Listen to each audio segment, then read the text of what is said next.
জাতীয় চলচ্চিত্র পুরস্কারপ্রাপ্ত নন্দিত অভিনেতা প্রবীর মিত্র মারা গেছেন। জীবন হইল ইটের ভাটা, ধিকি ধিকি জ্বলে রে। রোববার রাজধানীর একটি বেসরকারি হাসপাতালে শেষ নিঃশ্বাস ত্যাগ করেন তিনি। ফুসফুসের জটিলতা সহ বেশ কিছু সমস্যা নিয়ে আইসিইউতে চিকিৎসাধীন ছিলেন এই অভিনেতা। প্রবীর মিত্রের ছেলে মিঠুন মিত্র জানিয়েছেন, সোমবার বাদ জোহর এফডিসিতে বাবার প্রথম জানাজা অনুষ্ঠিত হবে।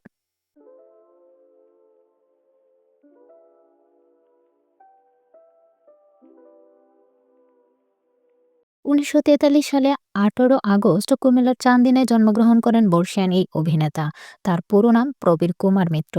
পুরান ঢাকায় বড় হওয়া প্রবীর মিত্র স্কুল জীবনে রবীন্দ্রনাথ ঠাকুরের ডাকঘর নাটকে অভিনয় করেছিলেন।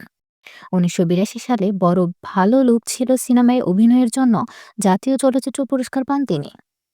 ২০১৮ সালে জাতীয় চলচ্চিত্র পুরস্কারের আজীবন সম্মাননাতেও ভূষিত হন রঙিন নবাব খ্যাত এই অভিনেতা। সর্বশেষ অভিনেতাকে ২০২৩ সালে মুক্তিপ্রাপ্ত বৃদ্ধাশ্রম নামে একটি সিনেমায় দেখা গিয়েছে।